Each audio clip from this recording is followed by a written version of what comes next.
मुद्रित पाठ्य पुस्तकें और नोट्स, तीसरा है उभरी हुई रेखा चित्र और मानचित्र, और फोर्थ है आपका ग्राफिक सामग्री के स्पर्शनीय तरीके। तो जल्दी से बताओ कौन सा ऑप्शन सही होगा, कमेंट में लिख के, उसके बाद मैं आपको एक्सप्लेनेशन के साथ बताऊंगा। मेरा भी सीटेट पास करा दो सर जी। विशाल, अरे भाई सभी का होगा, अब एक एक करके थोड़ा होगा, सबका एक साथ ही होगा, है ना।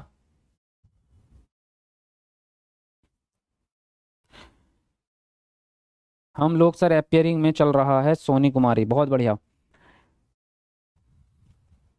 अपियरिंग वालों के लिए तो और भी फायदा है, उनका समय बच जाएगा। देखिए, तो यहां पे हम बात कर रहे हैं किस चीज के लिए, दृष्टिबाधित बच्चों के लिए।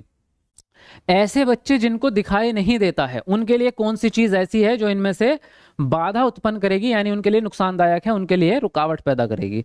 तो इलेक्ट्रॉनिक रूप से अगर आप व्याख्यान करते हैं, यानी कि जैसे मोबाइल में रिकॉर्डिंग आप कर लेते हैं, वो भी आपकी इलेक्ट्रॉनिक रिकॉर्डिंग है, मतलब जितनी डिजिटल चीज़ें हैं वो सारी इलेक्ट्रॉनिक्स में आती हैं। तो अगर आप कोई रिकॉर्डिंग कर लेते हैं, या उसमें कैसेट होता है ना, कैसेट, उसमें आप आवाज़ भर देते हैं समझा करके कोई भी चैप्टर, तो वो उसके लिए फ़ायदा करेगा, तो करेगा। हाँ, तो ये तो पॉजिटिव हो गया।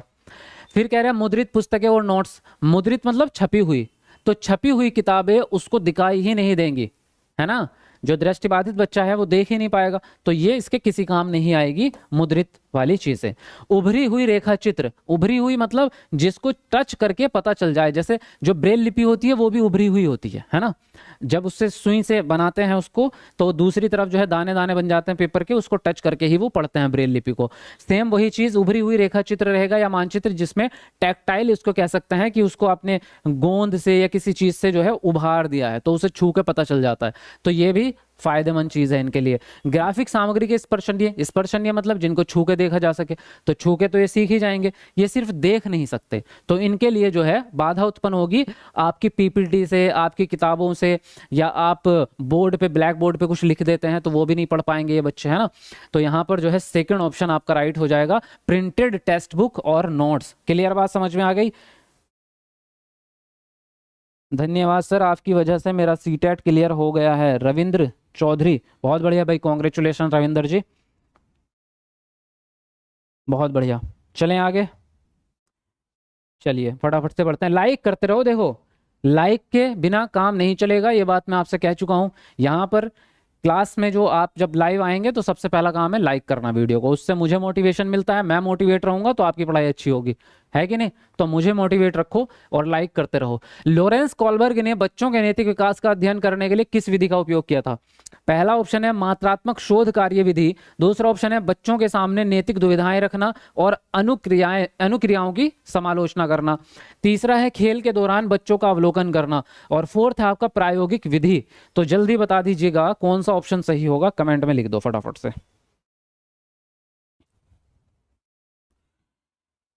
हाँ जी।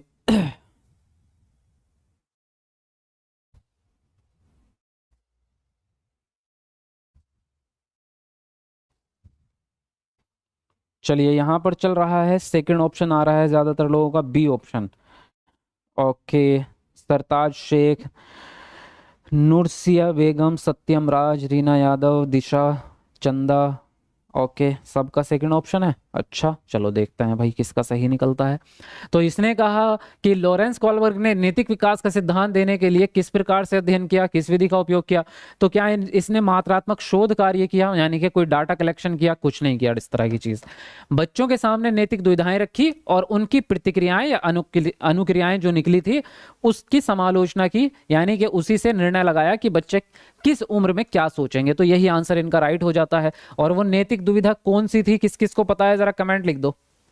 वो कौन सी नैतिक दुविधा थी जो हिंज ने, सॉरी, कॉलबर्ग ने अब बच्चों से पूछी थी, वो कमेंट में बता दो तुरंत। खेल के दौरान बच्चों का अवलोकन करा था क्या, नहीं, ऐसा कुछ नहीं किया। क्या इन्होंने कोई एक्सपेरिमेंटल मेथड का इस्तेमाल किया, कोई प्रयोगशाला में जाके कोई प्रयोग किया, नहीं किया, प्रायोगिक विधि नहीं अपनाई। इन्होंने ऑब्जर्वेशन मतलब इन्होंने चर्चा वाला, जिसमें डिस्कशन हो, उस तरह का बच्चों के सामने अपनी बात रखी। हिंज वाली दुविधा की, हिंज की पत्नी बीमार थी, उसने मेडिकल शॉप पे जाके दवाई चोरी कर ली, बताओ चोरी क्यों करी, यह चोरी करना अच्छी बात है या बुरी बात है, पत्नी को बचाना अच्छी बात है, वो उस तरह की जो है दुविधा थी। तो यहाँ सेकंड ऑप्शन आपका सही आंसर हो जाता है। क्लियर बात समझ गए आप, है ना। हाँ हिंज वाली, वेरी गुड। चलो अगले प्रश्न पे बढ़ते हैं। रचनावादी शिक्षण विद्यार्थियों को अधिगम की ओर ले जाता है। किस अधिगम की? खाली स्थान में क्या आएगा? खोज आधारित, अर्थहीन, यंत्रवत या ग्रहणशील? क्या आएगा बताओ, जल्दी से अपना आंसर लिखेंगे कमेंट बॉक्स में फटाफट से।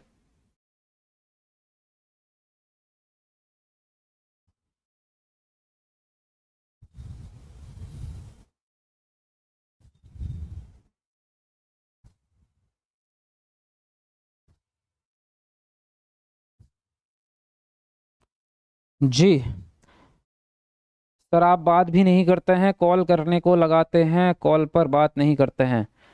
अच्छा भाई, मैं बात नहीं कर पाता क्योंकि मैं बिजी बहुत रहता हूँ, क्लासेस वगैरह सब चीज़ें। आपसे बात करने के लिए हमने इतने सारे लोग जो है वो जॉब पे रखे हुए हैं सैलरी दे दे के, तो वो लोग आपसे बात करने के लिए हैं, उनसे बात कर लिया करो। रचनावादी शिक्षण विद्यार्थियों को अधिगम की मतलब किस ओर ले जाएंगे आप? रचनावादी का जिक्र कल की क्लास में भी आया था। रचनावाद का मतलब होता है कि बच्चा ज्ञान की रचना खुद करेगा, है ना। बच्चा ज्ञान की रचना खुद करेगा, यानी बच्चा सक्रिय होना चाहिए। तो सक्रिय कब होगा बच्चा?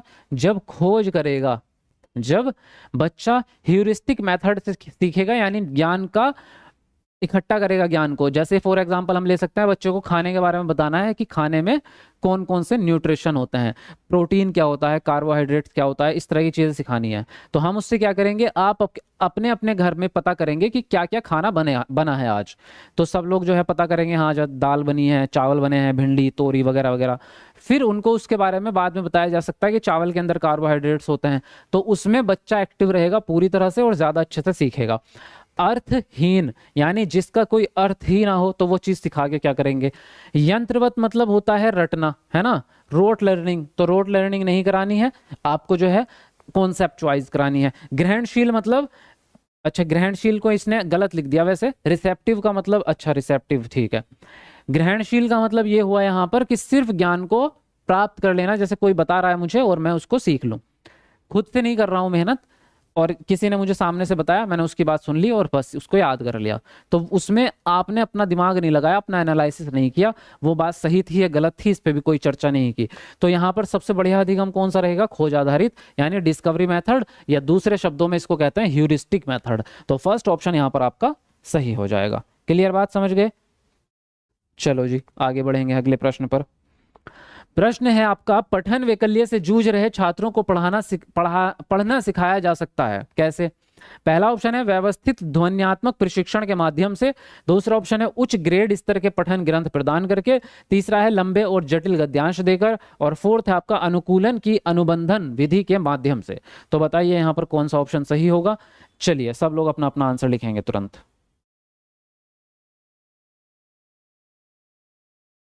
हाँ जी सर जी, मैंने बैच ले लिया है, पेपर 1 2 दोनों। चलिए बहुत अच्छा किया, वेरी गुड।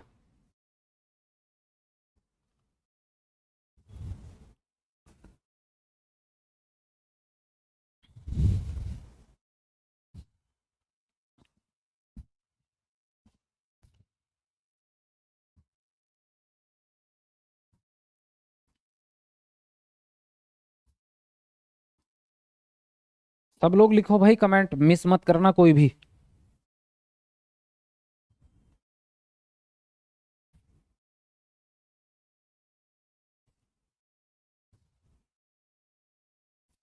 चलिए, तो इसने बोला पठन वैकल्य यानी कि डिसलेक्सिया, और डिसलेक्सिया वाले बच्चों को किस चीज में दिक्कत होती है भाई? पढ़ने में ही दिक्कत होती है। तो इसको कह रहा है कि पढ़ना सिखाओगे कैसे? अब इसको पढ़ने में दिक्कत है तो पढ़ना कैसे सिखाएंगे? पहला ऑप्शन है व्यवस्थित ध्वन्यात्मक प्रशिक्षण के माध्यम से। पहला ही ऑप्शन आपका सही है। अब सही कैसे हुआ उसकी बात करते हैं। व्यवस्थित का मतलब होता है सिस्टमैटिक, और ध्वन्यात्मक का मतलब होता है जिसकी ध्वनि की पहचान करना, यानी किस अक्षर की क्या ध्वनि निकलती है। जैसे कि यहाँ पे मैंने लिखा है एक लेटर, इसकी ध्वनि क्या निकलेगी आप सबको पता है, क्या निकलेगी बताओ, है ना। इसकी ध्वनि क्या निकलेगी ये भी आपको पता है, इसकी ध्वनि क्या निकलेगी आपको पता है, इसकी ध्वनि क्या निकलेगी ये भी आपको पता है। अब इन बच्चों को जिनको डिसलेक्सिया होता है उनको दिक्कत ये होती है कि उनको यही पता नहीं चलता है कि इसकी ध्वनि क्या निकलेगी। तो जब आपको उस सिंबल की, उस चित्र की या उस अक्षर की ध्वनि का नहीं पता, तो आप कैसे पढ़ पाएंगे? नहीं पढ़ पाएंगे, है ना। हमारे जो उच्चारण गलत होते हैं वो तभी तो गलत होते हैं जब हम उसकी ध्वनि ठीक से नहीं निकाल पाते।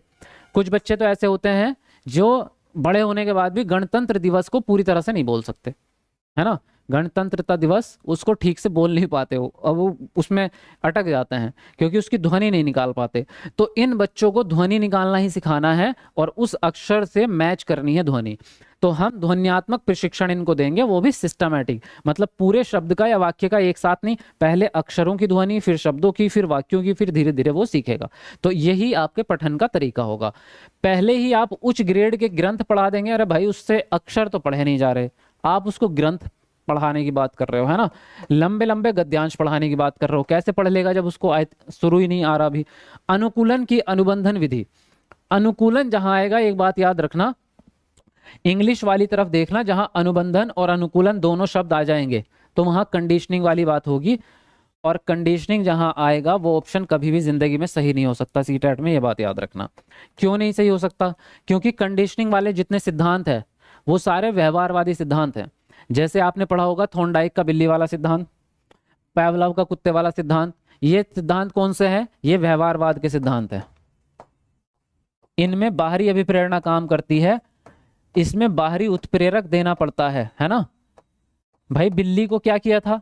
बिल्ली को पहले, भूखी बिल्ली को पिंजरे में बंद कर दिया, फिर उसके सामने मछली रख दी, तो क्या हुआ? बिल्ली झटपटाई, कैसे खाऊं कैसे खाऊं, कैसे दरवाजा खोलूं, तो इधर उधर झटपटाई, फिर अचानक से उसका हाथ लग गया चटकनी पे, उसकी दरवाजा खुल गया। यानी तुम बाहर से उसको प्रेरणा दे रहे हो, वो खुद अंदर से मन नहीं है उसका, अंदर से नहीं चाहता वो इंसान।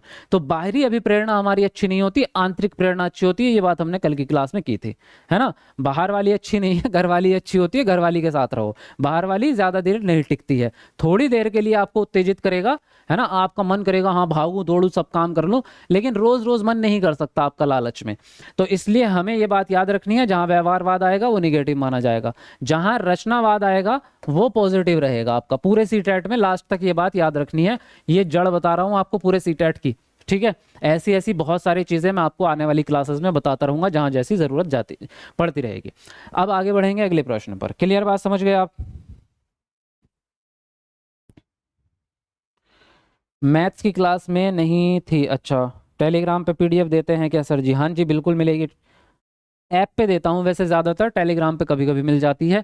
ऐप का लिंक भी आपका डिस्क्रिप्शन में है, टेलीग्राम का भी है और व्हाट्सअप चैनल का भी है, तो व्हाट्सअप पे भी आप जुड़ सकते हैं हमारे साथ।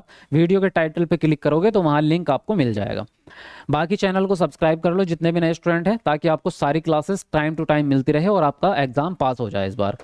मैं तो यही उम्मीद कर रहा हूँ कि इस बार रिजल्ट देना है तगड़ा और सबका सीटेट इस बार निकलवाना है। जीन पियाजे के संज्ञानात्मक विकास का सिद्धांत यह बताता है कि, पहला ऑप्शन है व्यवहार को दंड और पुरस्कारों के माध्यम से अनुकूलित किया जाना चाहिए। दूसरा है अवधारणाओं को जटिल से सरल के क्रम में सिखाया जाना चाहिए। तीसरा है पाठ्यक्रम को बच्चों के आयु समूह व चरण को ध्यान में रखकर तैयार किया जाना चाहिए। और फोर्थ ऑप्शन है शिक्षण का बल गतिविधि के परिणाम पर होना चाहिए, ना कि सोचने की प्रक्रिया पर। चलिए बताइए जल्दी जल्दी से कौन सा ऑप्शन सही होगा, फटाफट से लिखेंगे अपना अपना आंसर आप लोग।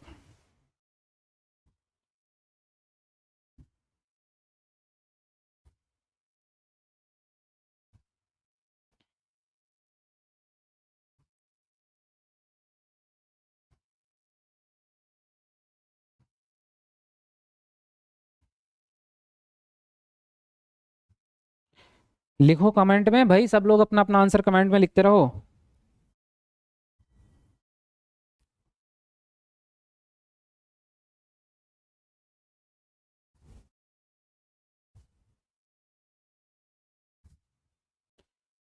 चलिए, तो इसने क्या बोला है आपसे? जीन पियाजे के सिद्धांत के हिसाब से कौन सी बात सही है इनमें से? व्यवहार को दंड और पुरस्कारों के माध्यम से अनुकूलित करना चाहिए। अब व्यवहार वाली बात देखो, व्यवहारवाद आ गया आपका, तो अभी पिछले प्रश्न में क्या बताया आपसे? व्यवहारवाद गलत होता है। दूसरी चीज, दंड और पुरस्कार, ये दोनों शब्द जहां मिलेंगे वो भी निगेटिव ही रहेगा। वजह क्या है निगेटिव होने की? दंड भी और पुरस्कार भी दोनों ही बाहर वाली हैं, घर वाली नहीं है। दोनों ही क्या है? बाह्य प्रेरणा है। क्यों है? क्योंकि जब आप सजा देते हैं वो भी बाहरी डर पैदा कर रहे हैं, इसलिए बच्चा काम कर रहा है, और इनाम दे रहे हैं तो बच्चा लालच में काम कर रहा है। तो ये दोनों चीजें कैसे हैं? बाहरी उत्प्रेरणा है, तो बच्चा कुछ देर के लिए तो काम करेगा, लेकिन जैसे ही आप इनाम बंद करोगे फिर से बच्चा काम करना भी बंद कर देगा, तो इसलिए ये नेगेटिव रहेंगे। अवधारणाओं को जटिल से सरल के क्रम में पढ़ाएंगे? नहीं, क्योंकि पहले जटिल चीजें नहीं सिखाते, पहले सिखाते हैं आसान चीजें। अब जैसे मैथमेटिक्स है, अगर पहले ही आपको जो है ट्रिग्नोमेट्री का बहुत तगड़ा कॉन्सेप्ट लाके आपके सामने रख दो, आपका दिमाग चकरा जाएगा, नहीं समझ में आएगा। तो हमें क्या करना पड़ता है, पहले आसान आसान सवाल कराओ बच्चे से, फिर उसका मोटिवेशन बनेगा, उसको अच्छा लगने लगेगा, फिर धीरे धीरे उसकी कठिनता को बढ़ाते जाएंगे आप। ऐसा करने से अच्छा सीखता है बच्चा। तो पाठ्यक्रम को बच्चे की आयु समूह के और चरण को ध्यान में रखकर तैयार करना है। आयु समूह मतलब बच्चा कितने साल का है, यानी जैसे कि मान लीजिए बच्चा अगर 8 साल का है तो उसको थोड़े से तार्किक प्रश्न आप दे सकते हैं, वर्गीकरण वाले, चीज़ों को बंटवारा करने वाले, जोड़ के सवाल दे सकते हैं। लेकिन अगर बच्चा 4 साल का है तो उसको वर्गीकरण नहीं आएगा समझ में, उसको क्लासिफिकेशन नहीं आएगा समझ में। तो उसके बच्चे के दिमाग के हिसाब से आपको और उम्र के हिसाब से सवाल तैयार करने हैं। चरण का मतलब ये हुआ कि वो कौन से चरण में है। 4 चरण है आपके जीन पियाजे के। पहला है संवेदीगामक, फिर पूर्व संक्रियात्मक, फिर मूर्त संक्रियात्मक, फिर अमूर्त। तो इसके हिसाब से ध्यान रखना है कि बच्चा कौन सी अवस्था में इस समय है, तो उसके हिसाब से ही आपको अपना पाठ्यक्रम आपको बनाना है। बाकी एक चरण का ये भी मतलब हो सकता है कि बच्चा कौन सी क्लास में है, तो क्लास के हिसाब से आप बनाएंगे। फिर कह रहे हैं शिक्षण का बल गतिविधि के परिणाम पर होना चाहिए, ना कि सोचने पर। तो केवल परिणाम पर, ये मैंने कल की क्लास में आपसे कहा था कि हमारा ध्यान कभी भी रिजल्ट पर नहीं होना चाहिए कि बच्चे के कितने नंबर आएंगे, बच्चे का एग्जाम पास होगा या नहीं होगा। छोटे बच्चे की बात कर रहा हूं, आपकी नहीं। तो बच्चा जो है अगली क्लास में जाएगा या नहीं जाएगा, इस पे नहीं, बल्कि ध्यान ये होना चाहिए कि बच्चे को आपका कॉन्सेप्ट समझ में आया या नहीं, जो बात आप पढ़ा रहे हैं वो बच्चे ने सीखी है या नहीं। तो ध्यान होना चाहिए कॉन्सेप्ट पे, ना कि नंबरों पे। तो यहां पर जो है आपका आंसर कौन सा सही निकलता है, तीसरा ऑप्शन यहां पर आपका सही हो जाएगा। समझ गए बात? यस और नो कमेंट में लिखते रहो भाई, तभी तो मजा आएगा। और देखो 500 लाइक नहीं हुए अभी तक, 500 जल्दी जल्दी पूरे करो, होने ही वाले हैं। 10-20 लाइक कम है 500 में। तो जितने बच्चे नए हैं जिन्होंने अभी तक लाइक नहीं किया है, एक बार कमेंट को नीचे कट करो, लाइक कर दो जल्दी फटाफट से। मेरे मोटिवेशन के लिए आपका एक लाइक ही चाहिए होता है। आप एक लाइक करेंगे तो मुझे मोटिवेशन मिलेगा, तो फिर मैं और एनर्जी के साथ आपको पढ़ाऊंगा, मजा आएगा। अगला प्रश्न है, आप एक शिक्षक हैं जो अपने छात्रों को परासंज्ञानात्मक कौशल विकसित करने में मदद करना चाहते हैं। निम्नलिखित में से कौन सी रणनीति इस प्रकार के चिंतन को बढ़ावा देने की सबसे अधिक संभावना है? तो पहला ऑप्शन है छात्रों को उनके प्रदर्शन पर गुणात्मक प्रतिपुष्टि के बजाय अंक देना। दूसरा है छात्रों को अपने स्वयं के सीखने और सोचने की प्रक्रिया पर विचार करने के लिए प्रोत्साहित करना। तीसरा ऑप्शन है विद्यार्थियों को सत्रीय कार्य के लिए सारांशित नोट्स प्रदान करना। और फोर्थ है गृह कार्य सौंपना जिसके लिए याद रखने और याद करने की आवश्यकता होती है। तो बताएंगे आप कौन सा ऑप्शन सही होगा, तुरंत अपना अपना आंसर कमेंट बॉक्स में लिखेंगे। चलिए लिखेंगे अपना आंसर।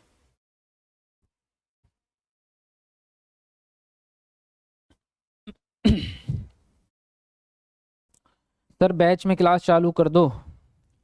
हाँ बैच में 1-2 दिन में आपकी क्लास स्टार्ट हो जाएगी, ठीक है। सैटरडे से, कल तो फ्राइडे है ना, तो सैटरडे से आपकी क्लास स्टार्ट कर देंगे बैच में।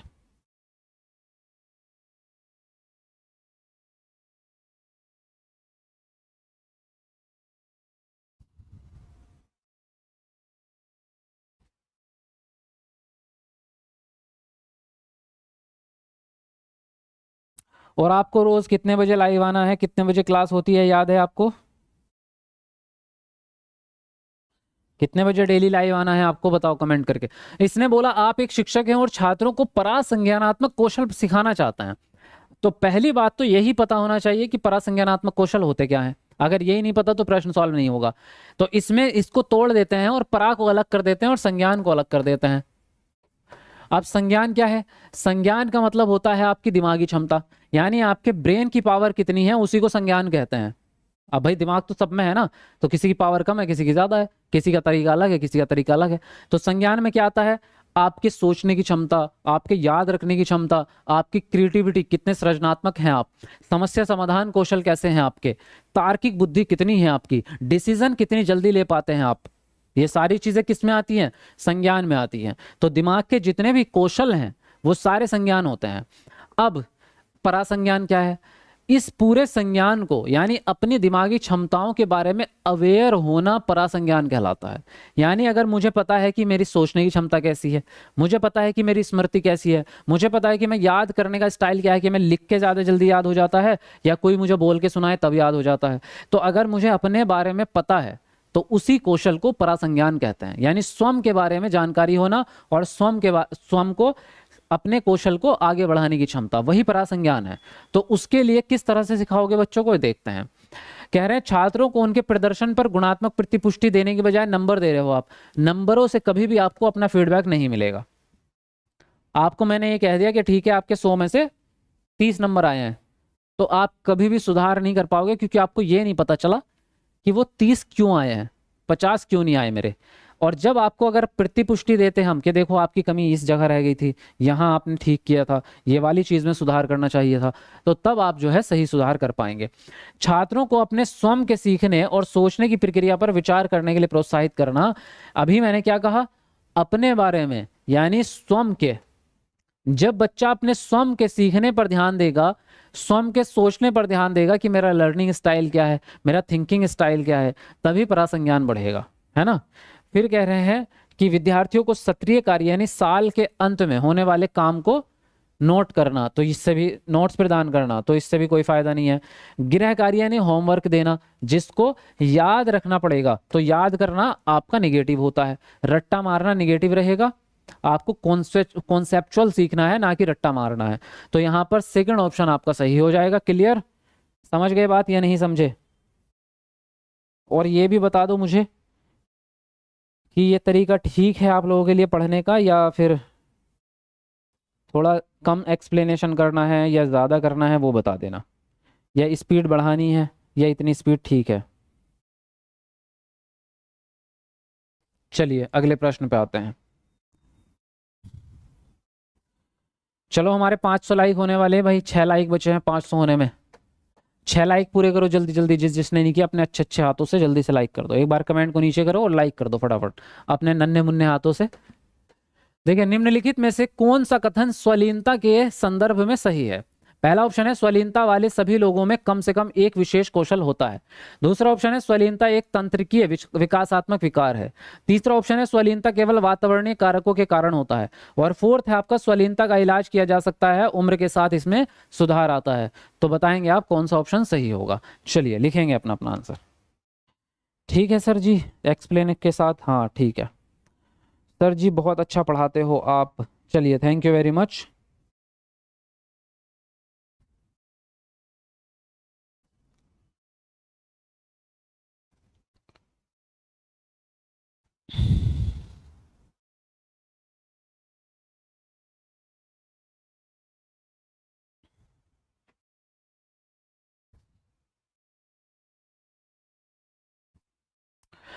चलिए तो इसने बोला स्वलीनता के बारे में। अब स्वलीनता होती क्या है भाई, स्वलीनता होता है ऑटिज्म आपका, है ना।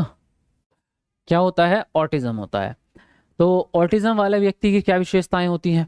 ऑटिज्म वाले व्यक्ति की सबसे पहली विशेषता ये होती है कि वो ज्यादा दोस्ती नहीं करता, अकेले रहना पसंद करता है। इसका अर्थ भी यही निकलता है स्वलीन। स्व मतलब खुद में, लीन मतलब लीन रहना, यानी अपने आप में खोए रहना, ज्यादा लोगों से घुलना मिलना बंद, सामाजिक विकास कम हो जाता है, बातचीत भी नहीं करता ज्यादा लोगों से, और वो ज्यादा चेंजेस नहीं चाहिए उसको। जैसे हम लोग करते हैं ना कि यार आज ना बेड का जो है रुख घुमा देते हैं, इधर की बजाय इधर से लगाएंगे। कभी हम सोचते हैं इस दीवार का कलर पुराना हो गया, इसको चेंज कर देते हैं। उसको नहीं चाहिए चेंज, उसको एक जैसा रहना पसंद है। सुबह से शाम तक का शेड्यूल भी उसका फिक्स है। उसको दोपहर में 1 बजे खाना है तो 1 ही बजे खाएगा, वो 3 बजे नहीं खाएगा। तो उसके लिए फिक्स रहना जरूरी है। तो इसकी कुछ विशेषताएं हैं, ठीक है, समझ गए आप। अब क्या कह रहे हैं, ये स्वलीनता वाले सभी लोगों में कम से कम एक विशेष कौशल होता है, ऐसा जरूरी नहीं है। स्वलीनता एक तंत्रिकीय विकासात्मक विकार है, ये तो ठीक है कुछ हद तक। स्वलीनता केवल वातावरणीय कारकों से होता है, नहीं। स्वलीनता का इलाज किया जा सकता है, नहीं किया जा सकता। स्वलीनता यानी ऑटिज्म का कोई इलाज नहीं हो सकता, केवल उसको प्रशिक्षण दे सकता है कि वो अपने काम को बेहतर कैसे करे। बाकी ये कभी ठीक नहीं होता। ये जब हो गया एक बार तो मृत्यु तक आपके साथ रहेगा ही रहेगा। ऑटिज्म परमानेंट रहता है, ये कभी ठीक नहीं होगा। स्वलीनता यानी ऑटिज्म एक तंत्रिकीय विकासात्मक विकार है, यानी न्यूरो डेवलपमेंटल डिसऑर्डर है। न्यूरो मतलब दिमाग से रिलेटेड है।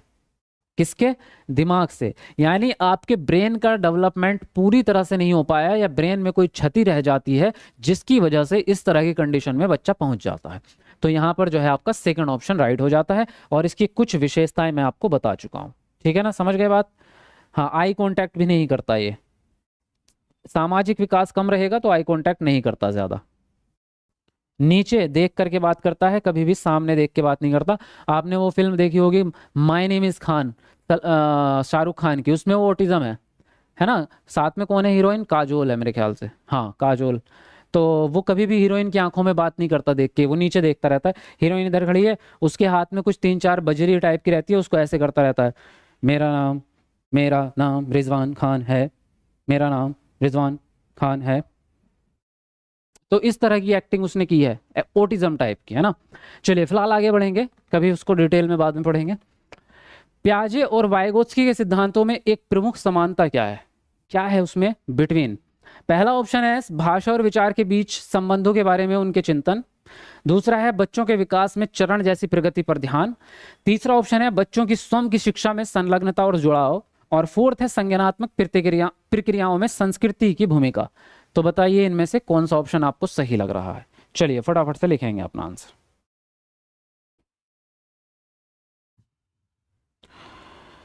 राम राम गुरुजी, आपकी वजह से सीटेट फर्स्ट अटेम्प्ट में निकल गया है, अब एच टेट के बारे में भी कुछ बता दीजिए। आयंश, आयंश जी, एच टेट में देखो, जो सी टेट में आपने पढ़ा है वो सारा कुछ उसमें काम आएगा। सीडीपी आपकी काम आ जाएगी, सारी चीज़ें काम आ जाएंगी।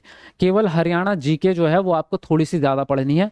उसके अलावा हिंदी ग्रामर और इंग्लिश ग्रामर पे थोड़ा सा ध्यान दे लेना है, उस हो जाएगा सी टेट, आप वो एच टेट आपका हो जाएगा, ठीक है। बाकी मैं कोशिश करूंगा कि एच टेट के नोट्स अगर मिल पाएंगे, कुछ अगर समय बचेगा तो रेडी करके आपको दे देंगे। अच्छा, कौन कौन लोग हैं जो एच टेट दे रहे हैं, जरा एक बार कमेंट करना, मुझे पता तो चले कितने लोग हैं। हरियाणा टेट कौन कौन दे रहा है, जरा लिखना एक बार कमेंट में, कितने लोग हैं हरियाणा टेट वाले।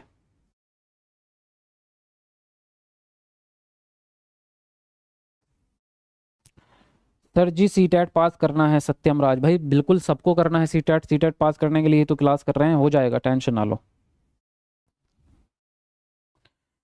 ठीक है, चल रही है। अच्छा, मुझे आपसे बात करनी है प्रिंस, दिन में करना भाई फिर। जी, एच टेट वाले ये हैं, प्रीति है, विकास मलिक है, सुरिंदर है। अच्छा, आपकी वजह से मेरा सी टेट क्लियर हो गया। सबिया खातून, हो गया आपका सी टेट? चलिए बहुत बढ़िया भाई, वेरी गुड। मुझे लगा अभी नहीं हुआ है आपका। मैं हूँ सर। अच्छा, मैं दिल्ली टेट हूँ बेटा दिल्ली टेट वाला जो लोग हैं वो सी टेट वाले ही होता है ना, दिल्ली का कोई स्पेशल टेट नहीं होता। चलो आगे बढ़ते हैं।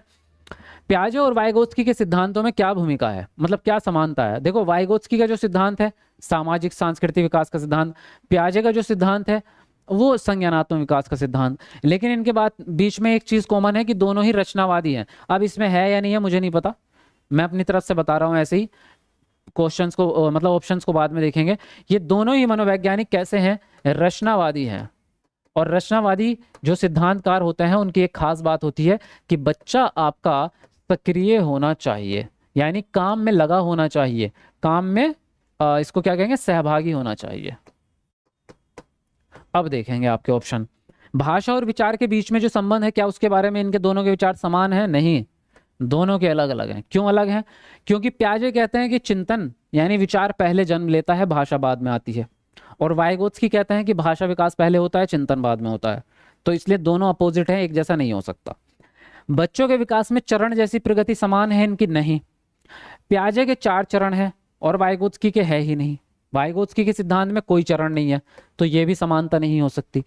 बच्चों की स्वयं की शिक्षा में संलग्नता और जुड़ाव, यानी बच्चा शिक्षा में खुद जुड़ा रहे, खुद सहभागी रहे और खुद सक्रिय रहे, यही तो समानता है जो मैंने ऊपर बताई आपको, यही आंसर राइट है आपका।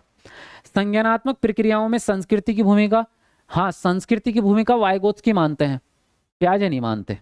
प्याजे के लिए सब जगह के लोग एक जैसा ही संज्ञान को प्राप्त करेंगे। तो आंसर राइट हुआ यहां पर आपका थर्ड ऑप्शन, है ना। Enrolment of and engagement of children in their on learning. Clear बात समझ में आ गई आपको? हाँ जी, आगे आते हैं अगले प्रश्न पर। और सभी लोगों को डेली लाइव आना है भाई, अगर आपको सीटेट पास करना है 100%।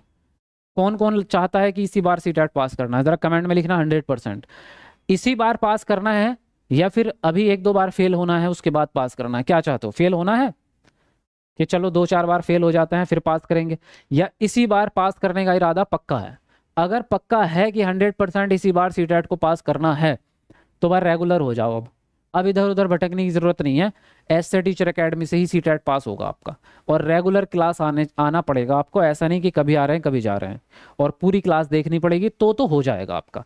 डेली लाइव आना है कितने बजे? शाम को 7 बजे रोज लाइव आना है और दोपहर को 12 बजे रोज लाइव आना है। बस 2 टाइम लाइव आ जाओ, आपका सीटेट निकल जाएगा। क्या कह रहे हो? नहीं होना ना पास? हाँ सॉरी, फेल नहीं होना ना, 100% पास होना है। मुझे क्लियर करना है सर इसी बार। हाँ बिल्कुल सबको करना है सर जी, सबकी जिम्मेदारी मत लो, सबको नहीं करना होता भाई, इतने सालों से हम भी पढ़ा रहे हैं, हमें भी पता है सबको नहीं करना होता। सबको पास करना होता तो सब बच्चे सीरियस नहीं हो जाते, सभी नहीं पढ़ने लग जाते, सब नहीं होते। ये जो लाइव इस समय पे बच्चे हैं ना, जो आप लोग हैं, आप लोग ही हैं वो जिनका रिजल्ट बनेगा, जो पास होंगे। वरना तो बच्चे तो इतने सारे हैं, सीटेट में लाखों फॉर्म भरे जाते हैं, क्यों नहीं पढ़ रहे? वो सब सो रहे हैं, कहीं मजे कर रहे होंगे। वो तब आएंगे जब एग्जाम पास आ जाएगा, 10 दिन बचेंगे, फिर कहेंगे पास करा दो। क्यों करा दो? जो बच्चा पूरे साल मेहनत कर रहा है उसका होगा ना पास, आपका थोड़ी होगा लास्ट में आके 10 दिन में 20 दिन में बोलोगे पास करा दो। ऐसे थोड़ा होता है भाई, सीटेट पास करने के लिए भी मेहनत लगेगी, रेगुलरिटी लगेगी। मानते हो कि नहीं मानते हो आप, है ना? हाँ जी, फेल के चक्कर में केवीएस हाथ से निकल रहा है। यस, अगर वैकेंसी हाथ से निकल जाएगी बाद में सीटेट पास करके करोगे भी क्या? तो वैकेंसी भी में भी तो बैठना है, तो इसी बार पूरा जान लगा दो, इस बार पूरी मेहनत करो, देखो इस बार जान लगा दो बिल्कुल कि इस बार एग्जाम पास करना है।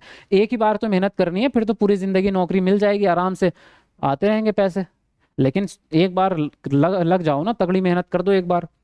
देखो अभिकथन ए है आपका, शिक्षकों को शिक्षार्थियों के बीच व्यक्तिगत भिन्नताओं का सम्मान करना चाहिए और सभी शिक्षार्थियों की आवश्यकताओं के अनुसार अपने शिक्षण को समायोजित करना चाहिए। तर्क है आपका कि शिक्षकों को विविध पृष्ठभूमि के शिक्षार्थियों को पढ़ाते समय उनके बीच सहयोग, समूह कार्य और बातचीत से बचना चाहिए। तो बताइए जरा ए और आर के हिसाब से कौन सा ऑप्शन सही होगा? चलो लिखो अपना आंसर जल्दी से, जल्दी से अपना अपना आंसर कमेंट में लिखेंगे। सर आप बहुत अच्छा पढ़ाते हैं, मुझे बहुत अच्छे से समझ में आता है। शाद, चलिए बहुत अच्छी बात है, यही मैं चाहता हूं कि सबको समझ में आ जाए, इसीलिए मैं आसान भाषा में शब्दों का यूज करता हूं।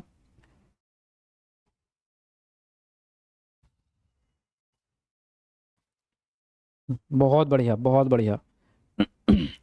आप जैसे मोटिवेटेड स्टूडेंट ही, मेहनत करने वाले स्टूडेंट ही मुझे चाहिए होते हैं। मुझे भीड़ नहीं चाहिए, मुझे चाहिए जो बच्चा प्योर है, एकदम पढ़ने के लिए तैयार है, मेहनत करने के लिए तैयार है। तभी तो मेरी मेहनत का भी फायदा मिलेगा। अब सामने बच्चे बैठे हैं, पढ़ना चाह नहीं रहे, मैं यहाँ जान लगा रहा हूँ, मैं कह रहा हूँ देखो ये प्रश्न कितना बढ़िया है, देखो ये कितनी बढ़िया चीज़ है, ये वाला एग्जाम में आएगा। बच्चे कह रहे हैं हमें पढ़ना ही नहीं है, बच्चे सो रहे हैं, तो फिर मेरा क्या फायदा मेहनत का? तो बच्चे मुझे ऐसे चाहिए जो बच्चे भी मेरी तरह हों, कि हर बार जो है एकदम एग्जाम को पास करना है। आपको पता है मैंने सीटेट कितनी बार पास किया है? पता है आप लोगों को? कौन है पुराना बच्चा, बताना किस किस को पता है? मैंने 7 बार सीटेट पास करा है, 7 बार। उसके अलावा यूपीटेट भी पास है। यूपीटेट तो मैंने सबसे पहले पास कर लिया था, सीटेट से पहले यूपीटेट पास कर लिया था। और ये वाला उत्तराखंड वाला यूटेट भी पास है मेरा। उसके अलावा डीएसएसबी भी पास है, डीएसएसबी में सिलेक्शन लिया है मैंने जॉब में। उसके अलावा आपका केवीएस पास है 2018 वाला। उसके अलावा जो ये 69,000 वैकेंसी आई थी, कौन से सन में आई थी आपकी? 2018 में ही आई थी, 19 में पेपर हुआ था, 6 जनवरी 2019 को पेपर हुआ था। यूपी की जो 69,000, उसमें भी सिलेक्शन लिया है मैंने। तो मैंने भी तो मेहनत करी है ना, तभी तो इतना ज्ञान मिला है, तभी तो आप लोगों को पढ़ा रहे हैं आज। अगर मैं खुद ना पढ़ के आता और यहाँ खड़े हो जाता, तो फिर मैं भी वही जो नए नए यूट्यूबर्स आगे खड़े हो जाते हैं, आता जाता कुछ नहीं है, पढ़ाने लग गए, मैं भी उनकी तरह आता बक बक करने। फिर ये समझ में थोड़ी आता आपको, जैसे आप कहते हैं कि समझ में आ रहा है, इजी में कॉन्सेप्ट समझ में आ जाता है एकदम से, कितना ही मुश्किल चीज़ हो समझ में आ जाता। इसलिए आ जाता है क्योंकि हमें एक्सपीरियंस हो गया है, वो सारी चीज़ें पढ़ के इतना आ रहे हैं हम, इतनी किताबें पढ़ दी, इतना। फिर आपको कम से कम 7-8 सालों से तो आप लोगों को पढ़ा रहा हूँ मैं यूट्यूब पे, तो इसलिए तो मेहनत करी है भाई हमने भी। हम ऐसा नहीं कि हम आसानी से यहाँ पहुँच गए, लेकिन मैं आपको अपने एक्सपीरियंस से बता रहा हूँ, एक ही बार मेहनत करनी पड़ती है।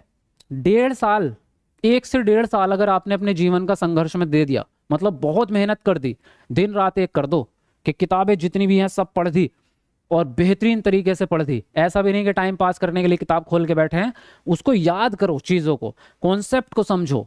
जो चीज़ सॉल्यूशन नहीं मिल रहा उसको यूट्यूब से ढूंढो, गूगल से ढूंढो। अगर इस तरह की मेहनत आपने कर दी ना और क्वेश्चन पेपर की प्रैक्टिस कर दी एकदम तगड़ी करके, मैं कह रहा हूं कोई नहीं हरा सकता आपको। 1 से 1.5 साल जिस बच्चे ने लगातार मेहनत कर दी ईमानदारी से, उसकी सरकारी नौकरी पक्की है, उसको कोई नहीं गिरा सकता। चाहे फॉर्म 2 लाख भरे जाएं या 20 लाख भरे जाएं, उसका सिलेक्शन 100% होगा। क्योंकि मैं एक्सपीरियंस से बता रहा हूं, मेरा सिलेक्शन केवल 2.5 महीने में हुआ था। वो अलग बात है कि मेरा बेस क्लियर था, बचपन से पढ़ने में तेज था, तो ग्रामर पहले से ही आती थी। इंग्लिश में मेरे 28 नंबर थे 30 में से, तो इतनी बढ़िया इंग्लिश थी मेरी बचपन से ही। क्यों? क्योंकि मैंने बेसिक किताबें पढ़ी हैं। मेरा ऐसा नहीं था मैंने कोचिंग वोचिंग नहीं ली, उस समय कोचिंग होती भी नहीं थी। 2018 में कोई कोचिंग नहीं थी, अभी आपको लगे, ना कोई चैनल थे यूट्यूब पे 2018 में। हम ही तो पहले चैनल है, हमने ही तो ऑनलाइन पढ़ाना शुरू किया है आपको। पहले ऑनलाइन वो लाइन कोई नहीं पढ़ाता था। मैं, मेरे साथ के 2-3 लोग हैं और मैं हूँ जिन्होंने आप लोगों को पढ़ाना शुरू किया यूट्यूब पे। उस समय सेल्फ स्टडी ही सबसे ज़्यादा चलती थी। तो मेरा बचपन से बेस क्लियर था, मुझे मैथ भी आता था थोड़ा थोड़ा, इंग्लिश मेरी पक्की थी, ग्रामर, हिंदी मुझे आती थी। तो मैंने मैथ की प्रैक्टिस की, जीके की थोड़ी सी मेहनत की, पहली बार में सिलेक्शन हो गया 2018 में। मतलब कॉलेज से निकलते ही सिलेक्शन हो गया था, 4-5 महीने बाद ही।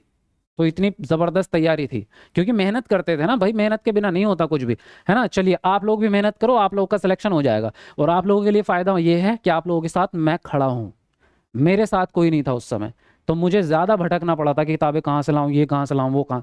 आप लोगों के साथ तो मैं हूँ, मैं बताने के लिए भी हूँ कि क्या पढ़ना है, और पढ़ाता भी खुद ही हूँ। जो चीज़ समझ नहीं आ रही यहाँ समझा भी देता हूँ। तो इसलिए आप लोग हिम्मत मत हारो, आप लोग तो मेहनत करते जाओ, बेहतरीन वाली सक्सेस तो मिलेगी, 100% नौकरी भी लगेगी, पास भी एग्जाम होगा। चलिए अब आ जाते हैं क्वेश्चन पे। अभिकथन ये कह रहा है कि शिक्षकों को शिक्षार्थियों के बीच व्यक्तिगत भिन्नताओं का सम्मान करना चाहिए। यस, करना चाहिए। डिफरेंट डिफरेंट जो बच्चे होते हैं, कोई बच्चा दृष्टिबाधित है, कोई अमीर है, कोई गरीब है, कोई काला है, कोई गोरा है, सब तरह के बच्चे आएंगे, तो आपको सभी को बराबर समझना है और सबको सम्मान देना है। और जहां बच्चे को जरूरत लगे, जहां लग रही है आपको कि इस बच्चे को मेरी मदद की जरूरत है, या इस बच्चे के लिए मुझे अपने कॉन्सेप्ट में थोड़ा बदलाव करना पड़ेगा, अपने पढ़ाने के तरीके में थोड़ा बदलाव करना पड़ेगा, वहां कर दो, है ना। तो उसी को हम कहते हैं समायोजन। तो पहला ऑप्शन तो हो गया सही। दूसरे ऑप्शन में वो कह रहा है कि आपको शिक्षार्थियों की विविध पृष्ठभूमि के शिक्षार्थियों के बीच में सहयोग से, समय से, समूह कार्य से बचना चाहिए, जो कि अच्छी चीजें हैं, लेकिन आप उससे बच रहे हैं। भाई मिलजुल के काम करना या मिलजुल के पढ़ाई करना अच्छी बात होती है, और आप कह रहे हैं कि बचो उन चीजों से, तो इसका मतलब ये गलत है। तो ए सही है, आर गलत है। तीसरा ऑप्शन यहां पर सही हो जाएगा। कौन सा? तीसरा ऑप्शन आपका सही हो जाएगा, थर्ड ऑप्शन। क्लियर बात, समझ गए आप? आगे बढ़े अगले प्रश्न पर, चलिए। बहुत बढ़िया। देखो वीडियो लाइक करते रहो, 600 लाइक होने वाले हैं हमारे, 1000 लाइक करेंगे आज। Yes sir ji, okay sir ji, thank you. Sir मैं आपकी बगल में रहूंगा। बग बगल में मत रहो, क्या पता आपकी नौकरी कहीं लग जाए तमिलनाडु में जाके, है ना। वो तो किस्मत की बात है, मेन बात है लगनी चाहिए नौकरी, है ना। सर आपके साथ हम भी हैं, हाँ बिल्कुल, थैंक यू वेरी मच। आपका साथ भी चाहिए मुझे, आपके साथ से ही तो हम आगे बढ़ते जाते हैं। सर आप 5 मिनट बात कीजिए, तब तक आती हूँ मैं। कहाँ? अरे बात नहीं करनी है, हमें पढ़ाई करनी है, ठीक है। आप जैसे टीचर किस्मत वाले स्टूडेंट को मिलते हैं सर, हम बहुत लक्की हैं शहजादी। Thank you ji, thank you very much. चलिए अब आते हैं अगले प्रश्न पर। किस अधिगम की रणनीति में बच्चों द्वारा दूसरों को सिखाना शामिल है जो उन्होंने सीखा है? पहला है अनुबंधन अधिगम, दूसरा है रटकर सीखना, तीसरा व्याख्यान विधि यानी व्याख्यान शिक्षण एक्सप्लेनेशन वाला, फोर्थ है आपका पारस्परिक शिक्षण। तो बताइए यहाँ पर कौन सा ऑप्शन सही होगा? लिखो अपना आंसर कमेंट बॉक्स में। बीपीएससी वाला क्लास सीटेट के लिए करेंगे सर, प्लीज बताइए। हाँ बिल्कुल कर सकते हो आप।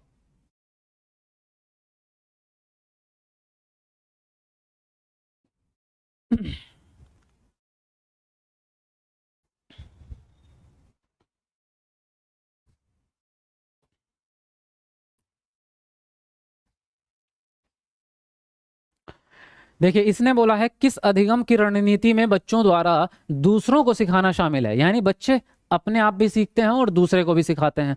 तो अनुबंधन में तो हो नहीं सकता। देखो मैंने आपसे क्या कहा था, जहां पे भी कंडीशनिंग वाली बात आ जाए, कंडीशन, वो आंसर कभी राइट नहीं हो सकता पूरे सीटेट में। कंडीशनिंग सीटेट में सही नहीं हो सकती, यूपीटेट में हो सकती है। यूपीटेट में आते हैं सवाल कंडीशनिंग वाले, सीटेट में हमेशा निगेटिव। रट कर सीखना ये भी हमेशा के लिए निगेटिव रहेगा, क्योंकि हमें रटना नहीं है, हमें समझ कर पढ़ना है। कैसे पढ़ना है? समझ के पढ़ना है। व्याख्यान मेथड गलत, क्यों? अब आप कहेंगे व्याख्या करना तो अच्छी बात होती है, तो इसको गलत क्यों कर दिया? अच्छी बात होती है लेकिन बड़े बच्चों के लिए, जो बच्चे इंटर में हैं या फिर आपके ग्रेजुएशन के बच्चे हैं, उनके लिए एक्सप्लेनेशन मेथड अच्छा होता है। लेक्चर मेथड कहते हैं इसको, कि टीचर क्लास में आता है और बोल करके समझाता है, सारी चीजें एक्सप्लेन करता है। लेकिन छोटे बच्चों के लिए बहुत हानिकारक है। क्यों हानिकारक है? क्योंकि छोटे बच्चों में अमूर्त चिंतन नहीं होता है भाई साहब। वो वही चीजें समझ सकते हैं जो उनके सामने अवेलेबल है, तो उनको बोल करके सिखाना काम नहीं चलेगा। आपको एक्टिविटी करवानी पड़ेगी, लर्निंग बाय डूइंग करवानी पड़ेगी। एक्सप्लेनेशन मेथड कक्षा 1 से 8 तक नहीं चलता, तो ये बात याद रखेंगे पूरे सीटेट में। पारस्परिक शिक्षण अच्छी चीज है। पारस्परिक शिक्षण का मतलब होता है एक दूसरे को सिखाना। क्या कहते हैं इसको? इसको कहते हैं रेसिप्रोकल टीचिंग। और इसको एक चीज और कहते हैं पारस्परिक शिक्षण को, इसको कहते हैं कोलैबोरेटिव टीचिंग, यानी कोलैब करना एक दूसरे के साथ। तो इसमें एक दूसरे से हम चीजों को सीखते हैं। तो यहां पर आंसर कौन सा राइट हो जाएगा? फोर्थ ऑप्शन आपका सही हो जाएगा। समझ गए बात?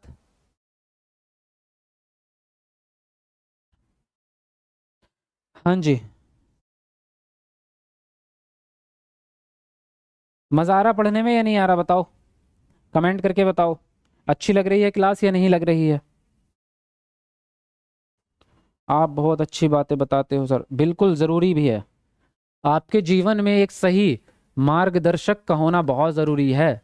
जिस जिस आदमी ने कामयाबी हासिल की है, उससे पूछ के देखो, उसके पास कोई आदमी होता है जो उसको सही रास्ता दिखाता है। ज़रूरी नहीं कि टीचर ही हो, उसके पिताजी हो सकते हैं, उसका भाई हो सकता है, उसकी माँ भी हो सकती है, या उसका कोई पुराना दोस्त हो सकता है, कोई गुरु हो सकता है। लेकिन आपके लिए एक ऐसे आदमी की ज़रूरत होती है जो आपको सही रास्ता दिखा सके। और आज के इस माया जाल वाले युग में ऐसा आदमी मिलना बड़ा मुश्किल काम है ना? लोग बड़े भटकते रहते हैं बेचारे। अभिकथन ए है आपका, एशियाई संस्कृतियों में जो सामाजिक सद्भावना पर जोर देते हैं, क्रोध की अभिव्यक्ति को हतोत्साहित करते हैं और शर्म को प्रोत्साहित करते हैं। कारण है दूसरा कि भावनाएं व्यक्तिपरक है और सीखने में इसकी कोई भूमिका नहीं होती है। तो ए और आर के हिसाब से बताओ कौन सा ऑप्शन सही होगा? जल्दी लिखेंगे अपना अपना आंसर।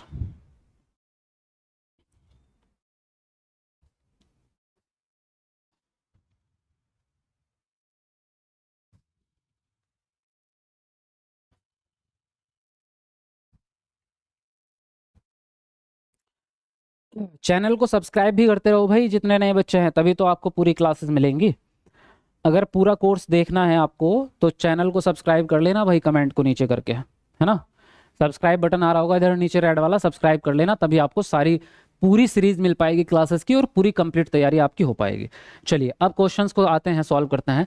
एशियाई संस्कृति का मतलब ये है जो एशिया महाद्वीप है, जिसमें आता है आपका पाकिस्तान, हिंदुस्तान, चाइना, बांग्लादेश, नेपाल, भूटान, श्रीलंका। ये जो हमारे चारों तरफ के, इंडिया के जो चारों तरफ के देश हैं, वो सब एशिया में आते हैं। और फिलहाल हम सारे देशों को छोड़ो, भारत को ले लेते हैं अपने। तो भारत में सामाजिक सद्भावना पर जोर देते हैं, यानी सद्भावना मतलब अच्छे गुण, कि आपको सोशल होना चाहिए। क्रोध की अभिव्यक्ति को तो बुरा मानते हैं और शर्म को प्रोत्साहित करते हैं। ऐसा होता है कि नहीं? आप मान लो आपके घर में कोई रिश्तेदार आया बड़ा और आप गुस्सा करने लगे, तो आपको क्या मानेंगे कि ये तो बड़ा बेकार बच्चा है, साला कितना जाहिल आदमी है ना? यही बोलते हैं आपको, बड़ा बेकार बच्चा है। तो कैसे रहना पड़ता है? शर्मीला, चाहे आप कितने ही खड़ूस क्यों ना हो। जैसे लड़कियां नई नई शादी होती है तो उसको कैसे रहना पड़ता है? पल्लू डाल के। अगर पति कहता है ना, पति बोलता है डांस करना आता है तुझे, तो कहती है अजी कैसी बातें कर रहे हो आप, डांस, मैं डांस करने वाली दिख रही हूँ तुम्हें? मैं तो घर से बाहर भी कदम ना रखती, है ना? ऐसे ही मिलेगा। चाहे इंस्टाग्राम पे वो पूरे वर्ल्ड को डांस दिखा रही हो। तो थोड़ा जब तक आप शर्म दिखाते हैं तो वो बड़ी अच्छी चीज होती है। तो शर्म, जितना ज्यादा शर्मीला रहेगा, चाहे वो पुरुष हो या चाहे वो स्त्री हो, उसको उतना ही अच्छा सामाजिक माना जाता है, उतना ही सभ्य उतना ही संस्कारी माना जाता है। तो ये बात सत्य है आपकी बिल्कुल। तो पहला ऑप्शन तो आपका सही है, एकदम परफेक्ट। और दूसरी बात करें, भावनाएं व्यक्तिपरक है जो सीखने में कोई भूमिका नहीं, तो क्या इमोशंस की कोई भूमिका नहीं सीखने में है? तो ये गलत हो जाएगा, क्योंकि इमोशंस का बड़ा रोल होता है आपके लर्निंग में। जब आप भावनाएं आपकी सही हैं, यानी आप हैप्पी है, खुश हैं, तो पढ़ने में मन लगता है, और अगर आप दुखी हैं या चिंता में है तो पढ़ने में मन नहीं लगता। तो इसका मतलब भावनाएं में, सीखने में भावना का रोल है। तो ए तो सही हो गया, लेकिन आर गलत हो गया। तो आंसर कौन सा सही हो जाएगा? थर्ड ऑप्शन यहां पर आपका सही हो जाएगा। समझ गए बात या नहीं समझे? सर मेरी न्यू शादी हुई है 14 को ही बार ना। अच्छा, वैसे मुझे नहीं पता था, आपको नहीं बोला मैंने, है ना, तो पर्सनली मत लेना। जी सर, होता है होता है। कोई करे ना करे, लेकिन निकल जाता है अंदर से ही, है ना, अंदर से चीजें बाहर आ जाती हैं। चलिए फिलहाल आगे बढ़ेंगे, है ना। लड़का भी तो ऐसी एक्टिंग करता है, लड़का नहीं करता, लड़का भी तो ऐसी एक्टिंग करता है ना। जब नई नई शादी होती है तो पत्नी के सामने एक्टिंग नहीं करता कि वो ऐसे बोलता है कि पानी गर्म कर दूं तुम्हारे लिए, तुम कहो तो फिर वो जब वो कहती है कि जी खाने में क्या बनाऊं आज, कि कोई बात नहीं मैं लेके आता हूँ सब्जी मार्केट से जाके, लो अच्छा इसको धो के रख दूं, अगर तुम बिजी हो तो मैं धो देता हूँ सब्जी, है ना, धो के भी रख देगा बेचारा वो, है ना। शुरू शुरू में बहुत होता है, शुरू शुरू में तारीफ भी बड़ी होती है, तुम तो बड़ी अच्छी हो यार, कितना काम आता है तुम्हें, तुम तो यार खाना बड़ा अच्छा बनाती हो तुम, है ना, और तुम्हारे बाल कितने अच्छे हैं यार, कौन सा शैम्पू यूज़ करा, अच्छा ध्यान रखा करो, अच्छा एक काम करो तुम ना इस पे बालों पे ना वो केराटिन करवा के आओ, अरे मैं दूंगा ना पैसे 4-5 हज़ार रुपये, यार तुम्हारे सामने 4-5 हज़ार रुपये की वैल्यू क्या है। और फिर जैसे ही थोड़ा सा समय बीतता है उसके बाद तुम्हारे बाल तो चुड़ैल जैसे होते हैं, फिर उसके बाद जो असली रूप निकलता है। अगर पत्नी कह देना फिर कि यार तुम धनिया नहीं लेके गए, जाओ दुकान से धनिया ले, तेरे बाप का नौकर हूं मैं, धनिया मुझसे अब धनिया लाने के लिए बना हूं मैं, ये करूंगा मैं सब्जी मैं धो के दूंगा तुझे सब्जी, चुप हो गए, जल्दी जल्दी बना दे खाना, मेरे दोस्त भी आ रहे हैं। तो ये तो एक जनरल चीजें हैं जो हर व्यक्ति के अंदर मौजूद है, और ये अपने अपने समय पे आ जाती है निकल के। चलिए फिलहाल बढ़ेंगे आगे की तरफ। जीन प्याजे के अनुसार बच्चे वयस्कों से किस प्रकार भिन्न है? पहला ऑप्शन है बच्चे वयस्कों पर निर्भर होते हैं जबकि वयस्क स्वतंत्र होते हैं। दूसरा है बच्चों की तुलना में वयस्क बहुत अधिक ज्ञानी होते हैं। तीसरा है बच्चों की सोच वयस्कों से गुणात्मक रूप से भिन्न होती है। और फोर्थ है बच्चों की सोच मात्रात्मक रूप से वयस्कों से यानी बड़ों से भिन्न होती है। चलो बताओ कौन सा ऑप्शन सही होगा? जल्दी लिखो फटाफट से आंसर। सर आपको बहुत नॉलेज, अच्छा बेटा नॉलेज सबको होती है, दिखाते नहीं है सब, ठीक है। सर आपको बहुत अच्छा एक्सपीरियंस है, आपकी वाइफ बहुत मस्ती किया करेगी आप, अरे राधा जी थोड़े अंदर की बातें बाहर मत लाओ, है ना, पर्सनल बातें मत खोलो यहाँ देखो।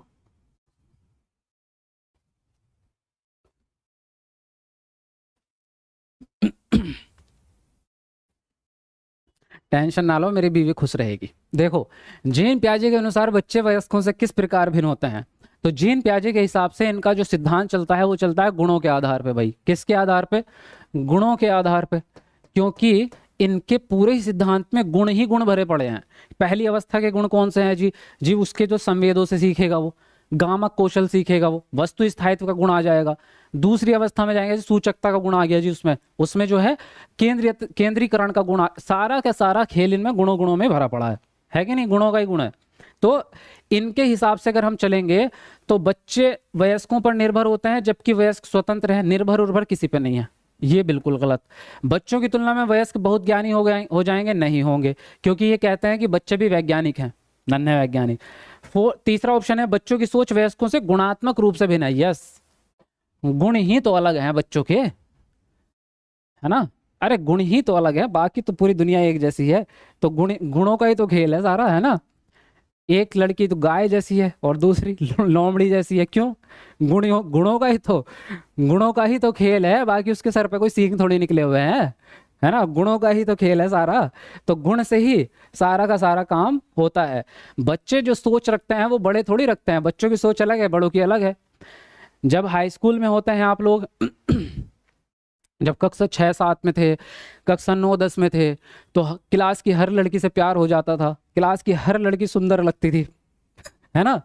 और किसी एक से स्पेशल वाला होता था, कोई एक थी जो बड़ी कशिश वाला, उससे लगाव होता था। प्यार व्यार तो छोड़ो, प्यार तो उस शब्द का तो आपको पता भी नहीं होगा उस उम्र में, लेकिन उससे लगाव बहुत होता था, है ना, बचपन में शिद्दत वाला।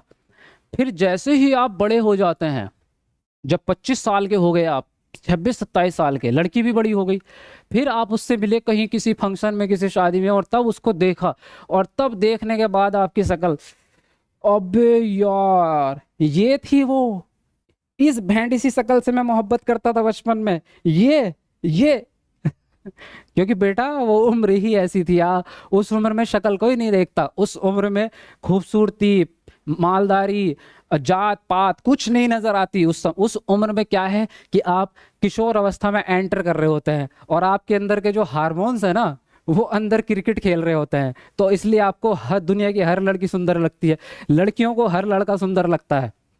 उस अपोजिट भी है, ऐसा नहीं भाई, लड़के भी सुंदर लगते हैं लड़कियों को। और जब वो बड़े हो जाते हैं, तब असली डिसीजन उनका सामने आता है, तब वो कहते हैं भाई यार ये था। तो इसीलिए यहाँ पे एक एडवाइस दूं कि जो बच्चे कम उम्र में शादी कर लेते हैं, उनको कुछ सालों बाद बड़ी दिक्कत आती है, क्योंकि कम उम्र में तो सब कुछ अच्छा लग जाता है, जब वो थोड़े से बड़े हो जाते हैं तब असली चेहरा सामने आता है ना। तो तब लगता है भाई यार गलती फैसला ले लिया था उस उम्र में, है ना। वो अलग बात है, 100 में 2 जो है वो अच्छे भी निकल जाते हैं, ऐसी बात नहीं, सारे खराब ही निकलते हैं, है ना। कई बार जो है बचपन का प्यार बड़ा परफेक्ट मिलता है, बचपन का प्यार मेरा भूल नहीं जाना रे, समझ रहे हो। चलिए फिलहाल आगे बढ़ेंगे अगले प्रश्न पर। निम्न में से कौन सा प्रश्न है जो विश्लेषणात्मक चिंतन को बढ़ावा दे देगा भाई साहब। कल समालोचनात्मक चिंतन पढ़ाया था, आज विश्लेषणात्मक आ चुका है। भारत की राजधानी क्या है। दूसरा सवाल है आपका कि भारत में कितने राज्य हैं। तीसरा सवाल है भारत की कुल जनसंख्या कितनी है। चौथा सवाल है भारत में जनसंख्या वृद्धि के विभिन्न कारण क्या है। बताओ कौन सा ऑप्शन सही लगाओगे, जल्दी बताओ, फटाफट कमेंट में लिख दो अपना अपना आंसर।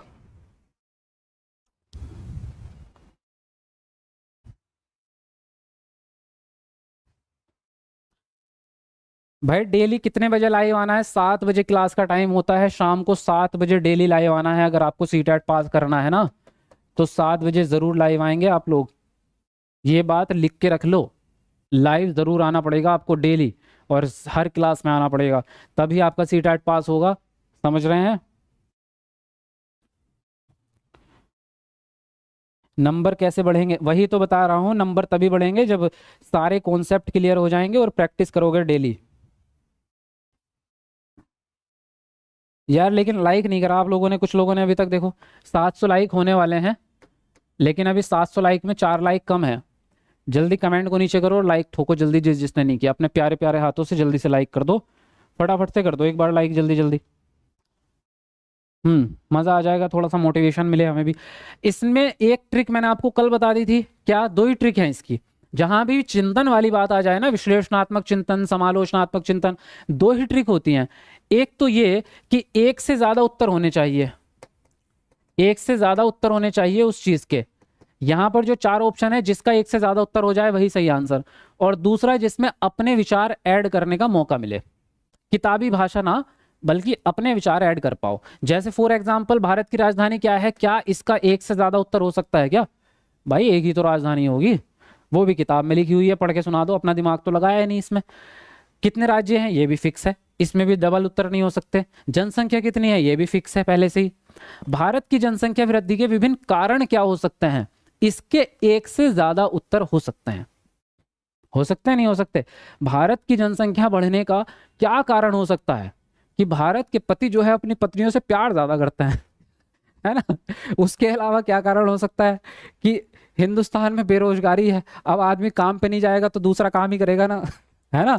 तो कई प्रकार के कारण हो सकते हैं, तो इसलिए भारत की जनसंख्या, तो जिसके एक से ज्यादा उत्तर हो जाए वो आंसर आपका यहाँ पर राइट हो जाता है। क्लियर, तो 4th ऑप्शन यहाँ पर आपका सही हो जाएगा। समझ गए बात।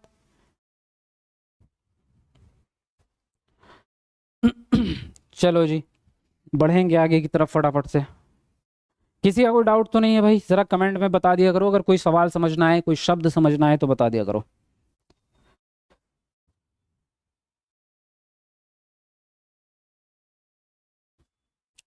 ओके,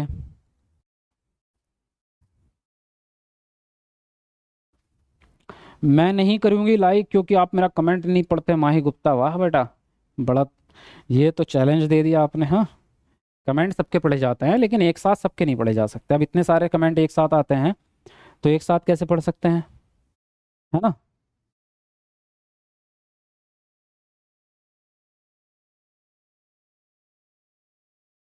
मेरी भी अटेंडेंस लगा दीजिए मेघा मिश्रा, लग गई अटेंडेंस, लग गई आपकी। चलिए आगे बढ़ेंगे। थ्योरी बताइए ना। अरे बता तो रहा हूँ, हर क्वेश्चंस में मैं आपको एक्सप्लेनेशन दे रहा हूँ, हर क्वेश्चंस का सारा कॉन्सेप्ट सिखा रहा हूँ आपको। देखिए समावेशी शिक्षा के बारे में प्रश्न है कि समावेशी शिक्षाओं में क्या होना चाहिए। समावेशी कक्षाओं को पहचानना चाहिए कि हर बच्चा एक ही दर से और एक ही समय सीखेगा। दूसरा है कि समावेशी कक्षाओं में विशेष बच्चों की ज़रूरतों को पूरा करने के लिए एक अलग शैक्षिक कार्यक्रम पेश किया जाता है। तीसरा है अलग अलग भिन्नता के अनुसार विभेदित निर्देश दिए जाते हैं। और फोर्थ है कि बच्चों के बीच हर तरह की विभिन्नता को दूर करने का लक्ष्य रखती है। तो बताइए जरा कौन सा ऑप्शन सही होगा, जल्दी लिखेंगे अपना आंसर आप लोग।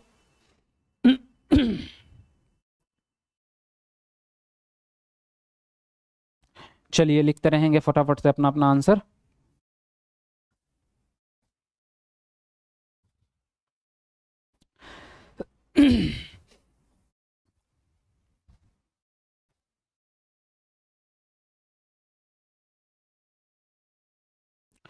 सीडीपी की दूसरा क्लास है सर, या फिर पहले वाला भी क्लास देखेंगे।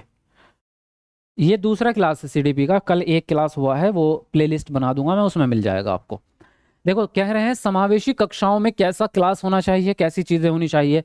तो क्या समावेशी कक्षाओं में ऐसा होता है कि हर बच्चा एक ही स्पीड से सीखेगा और एक ही समय में सीखेगा? नहीं हो सकता। क्यों नहीं हो सकता? क्योंकि समावेशी कक्षा में विभिन्न प्रकार के बच्चे होते हैं, अलग अलग, और सबका लर्निंग स्टाइल अलग अलग है, सबकी क्षमताएं अलग अलग हैं, तो एक दर से तो नहीं सीखेंगे वो। विशेष बच्चों की जरूरतों को पूरा करने के लिए एक अलग शैक्षिक कार्यक्रम बनाएंगे आप? नहीं बनाएंगे।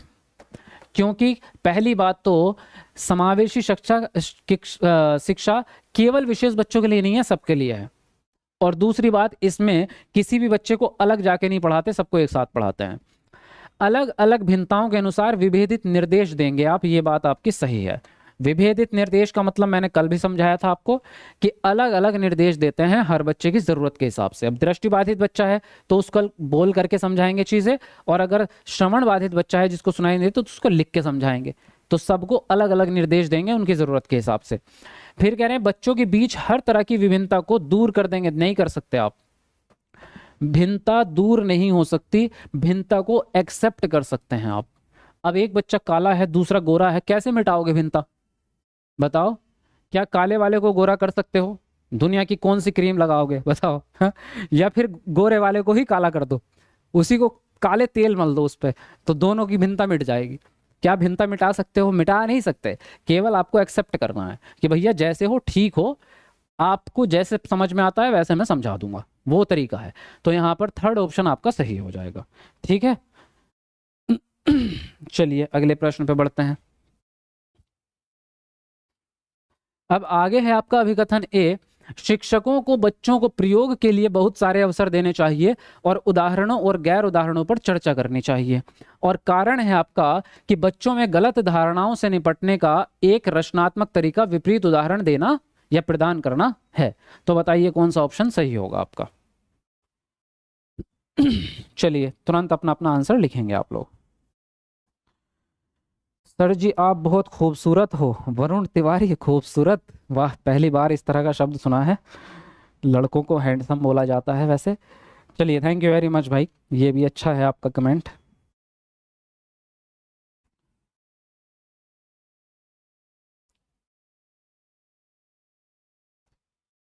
आपका क्लास आज पहली बार किया है, बहुत अच्छा लगा। किस किस ने आज पहली बार क्लास किया है भाई? कौन कौन है जो आज पहला क्लास देख रहे हैं हमारा, और कैसा लगा आपको बताओ मुझे कमेंट करके।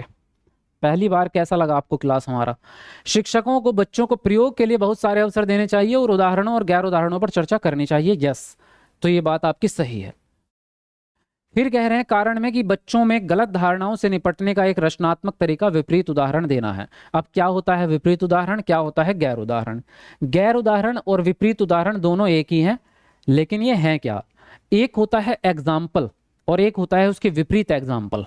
जैसे फॉर एग्जाम्पल हम बच्चे को एक एग्जाम्पल देते हैं कि देखो बेटा, अगर तुम पढ़ाई लिखाई करोगे तो तुम क्या बन जाओगे, इंजीनियर बन जाओगे, कलेक्टर बन जाओगे। जैसे तुम्हारे चाचा हैं, देखो तो तुम्हारे चाचा इतनी बड़ी नौकरी करते हैं, क्यों बेटा, वो पढ़े लिखे हैं, इसलिए देखो ऑफिस में बैठ के एसी में बैठ के काम करते हैं वो।